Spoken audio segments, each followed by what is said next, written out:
Today we're making buttery soft pretzels. I'm going to demonstrate by taking all the different steps that you will be taking tomorrow, and we'll show you the process. So I'm going to begin with step A on my ingredients and directions, which is making the yeast mixture. So in a small bowl, or in this case I'm going to use a large liquid measuring cup, I'm going to start by putting in the amount of warm water that I need. Your water needs to be very warm to the touch, not so hot that you can't put your hand under it, because if it's too hot, it'll kill your yeast. So I'm going to go over to the sink. And I need to make sure I get the right amount of water, which my directions tell me is a half cup and 3 tablespoons.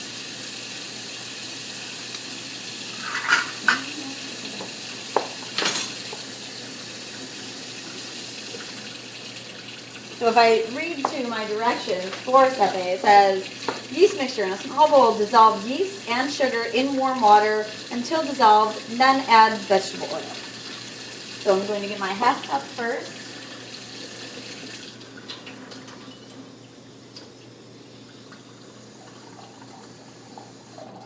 With a liquid measuring cup, we always put it on a flat surface and check at eye level. That was way off. And then I'm going to add my 3 tablespoons, which is difficult to do. You have to turn your water down pretty low to get your tablespoon.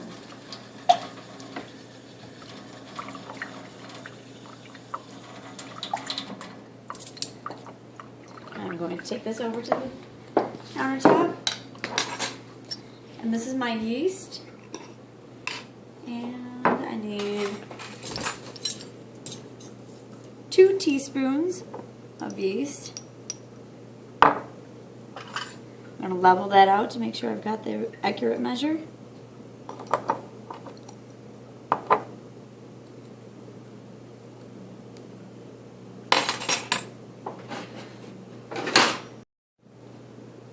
Okay, so now I put my yeast into my warm water, and I'm going to add in the half a teaspoon of white sugar from my ingredients under A. Half a teaspoon, did I say?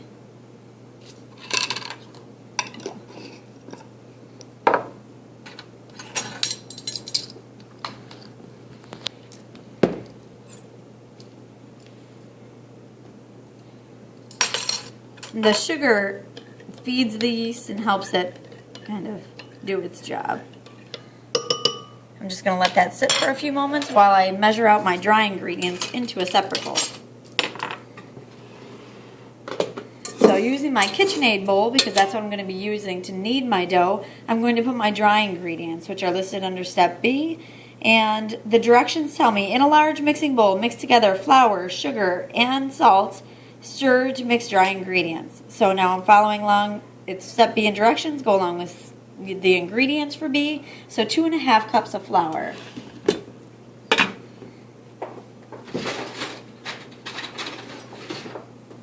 And to make sure that our dry measurements are accurate, I'm going to spoon in my flour. We are not packing it.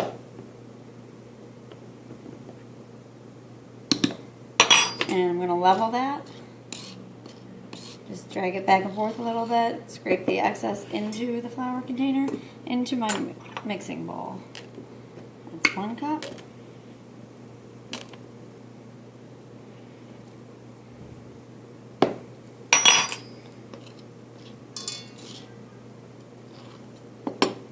Two cups. Now I just need my half.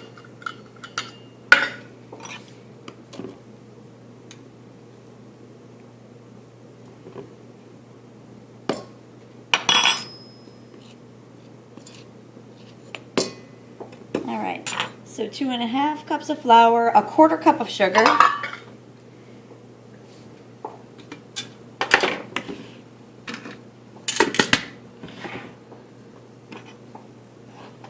And I'm just going to, you can dip your cup into the sugar, that's fine. With white sugar, you're putting that into the flour. And now I need 3/4 of a teaspoon of salt. And there is no measuring spoon that's 3/4, so I'm going to use a half and a quarter. No, there we go. And I'm going to measure my salt over something I'm not using, like a glass dish maybe, or just a glass. I don't want to measure over my recipe, otherwise I may end up with too much salt in my recipe. Use my leveler.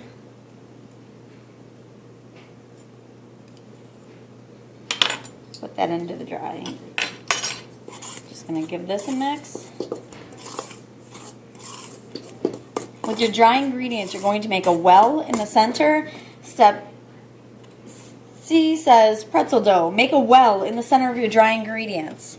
So that's what I'm doing now, is taking my spoon and just kind of making a little area for my liquid ingredients to go. And then it says to pour the yeast mixture into the center of the well.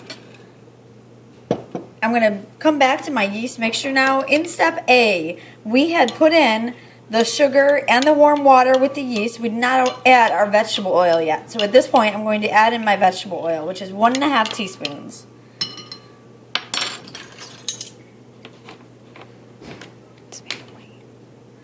And again, I'm measuring over something I'm not using, just in case I pour too much. That's a tablespoon. Is that what you said? No. The wrong one. I almost put the wrong measurement in. See, teachers make mistakes too. All right. We both did for the oil. All right. There's 1 teaspoon and a half. Did I say? Yes.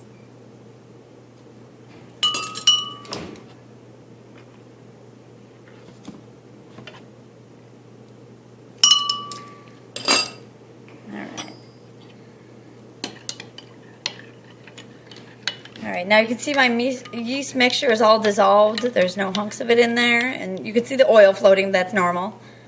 I'm going to take this and pour it into my well. And I'm going to take it over to my KitchenAid now. And it says, if the mixture is too dry, that I could add 1 or 2 tablespoons of water if needed. I'm not going to know that for a few moments.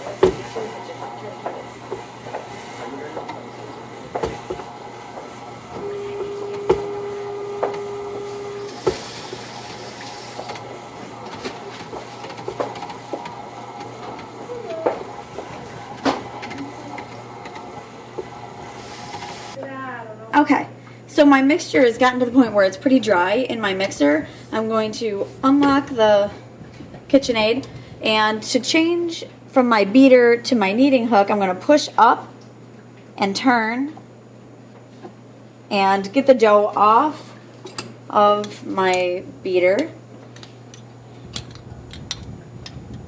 And I'm going to grab my kneading hook. This is the kneading hook. And to get this on, we have to find the little notch that's in your KitchenAid, and it lines up with a little notch inside the hook. So I'm going to put that on, push it all the way up, and turn so it locks into place. I'm going to put this back down, and it does look like my dough needs a little bit more water, so I'm going to add 1 tablespoon at a time. I'm going to lock my mixer and turn it on low.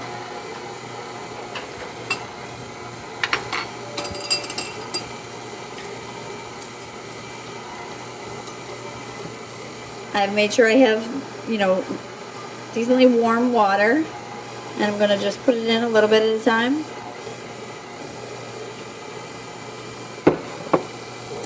Turn this up.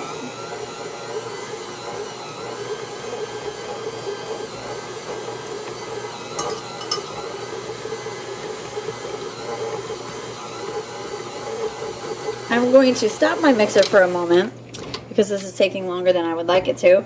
Take my bowl off and pull my dough together by hand so that everything's incorporated and my kneading hook can continue to knead the dough.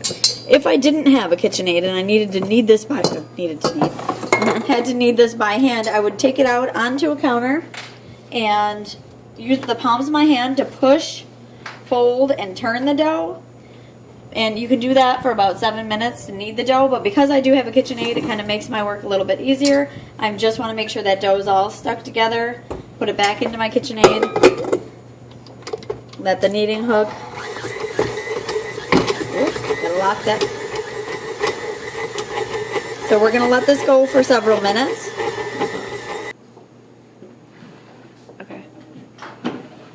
Okay, I finished kneading my dough in the KitchenAid. It took about 4 minutes to knead the dough, so it kept on going for 4 minutes. I just watched it to make sure that it didn't bounce around too much or nothing was coming apart. And I didn't add any more water to it. So this is the way it should look when you're done making it. At this point, we would spray one of our mixing bowls. So you're just going to lift up the mixing bowl, spray it lightly, take your dough, plop it in there, and put some saran wrap over it, label it, and put it on the counter. We are going to continue because we prepped our dough earlier. And after it sits for a while, you can see the size difference. It's about doubled in size, which is what it's supposed to do. And I'm going to take my already made dough out, kind of shape it into a log type shape. And depending on how many people in your kitchen might determine how you cut your dough. I think I will probably cut it into about 12 pieces. So in order to do that, I'm going to go directly in half first, and then try to make my cuts so that it looks like the dough might be kind of even. So I've got 1, 2, 3, 4, 5. Okay, so I'm going to have 10. Then in order to roll this out into a pretzel shape, you're going to take one of your pieces of dough. You're going to start with it between your hands and roll it. So right now it kind of looks like a breadstick. Then I'm going to take it to the counter, and I really don't want much flour at all on my counter. It'll just make it slip around. So I'm going to make sure that I have kind of a clean surface. And I'm going to go back and forth, rolling out my dough. And as I do it, I start in the middle, and I kind of let my hands, as I'm rolling back and forth, pull the dough out. So it gives us a nice, I don't know, what are we going to call this? I don't know. Long cylinder shape? Sure. I don't know. All right, so ideally it would be, you know, at least 12 inches long. So this one's pretty even. It's not perfect, but it's pretty even. And we will continue. Everybody in the group can help participate in this and, you know, shape their own pretzels. All right, so between the hands first, as we get it to the right shape consistency, to take it to the counter and roll it out. Remember, with your hands, you're not pushing too hard. You're just kind of pulling lightly as you work your way out. And again, if there's flour on your counter, if I were to roll into that flour, it would make it slip around and very difficult. So you don't really want any flour on your counter when you're doing this part. I'm going to just skip ahead because you would continue. You would cut this dough up into, you know, 5 or 6 more pieces.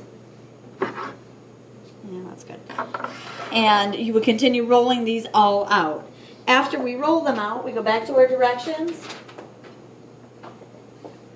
And it says step D is a baking soda solution. And it says turn dough onto a lightly floured, divide into 6 equal parts. Oh, sorry, that's what I just did. E is to roll each piece in a rope and twist into a pretzel shape. So it wants us to twist our pretzel shapes before we dip them into our solution. So we're going to twist them properly. You put it in like a circle, cross the ends, twist the ends again, and fold it down. All right, so it's in a circle, cross your ends, twist it, and fold down. That's how you make the pretzel shape. All right, and then you're going to make the solution, which is a 1/4 cup of baking soda and 2 cups of hot water. So I'm going to go to the sink again, rinse out my liquid measuring cup.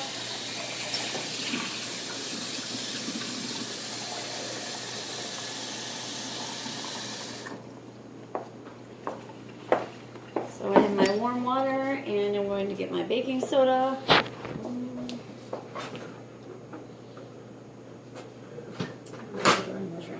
Pause for a second. Oh. Okay, so I measured out my water and my baking soda. I'm going to put them together and mix.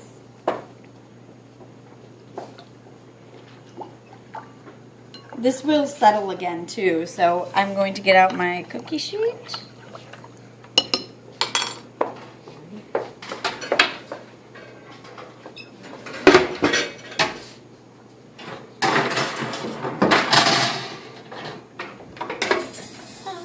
Are you on pause? So now to prepare my baking sheet, I'm going to hold it up and give a coating of the cooking spray. And step F says, oh no, step E, roll each piece like we did into the pretzel shape. Once each pretzel is shaped, dip each pretzel into the baking soda solution and place on greased baking sheet. So I'm going to mix this one more time because it does settle. And I'm going to take my pretzels and try and keep them in their shape. Onto the greased cookie sheet.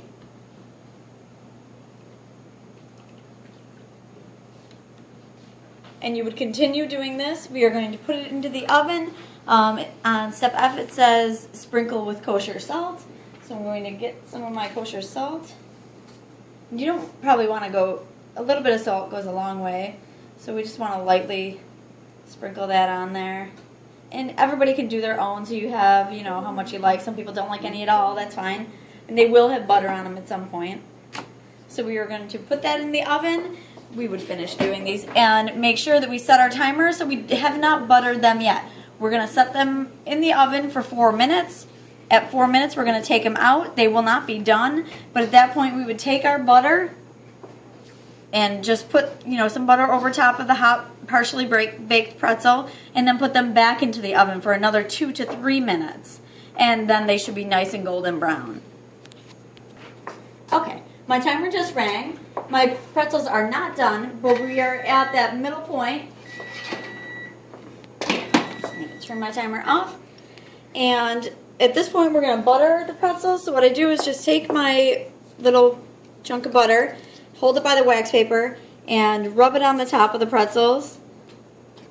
Just a light coating is good. Gives it a little bit of flavor. Helps it brown up nicely. Go. Let me see. Are they done? Yeah, they're a little. Go. Okay. So now my timer rang, and I actually gave it an additional minute because they weren't as golden as I thought they should be. I'm going to take them out of the oven and put the pan onto a cooling rack. At this point, you can divvy up into your group your pretzels, soak your pan, and enjoy.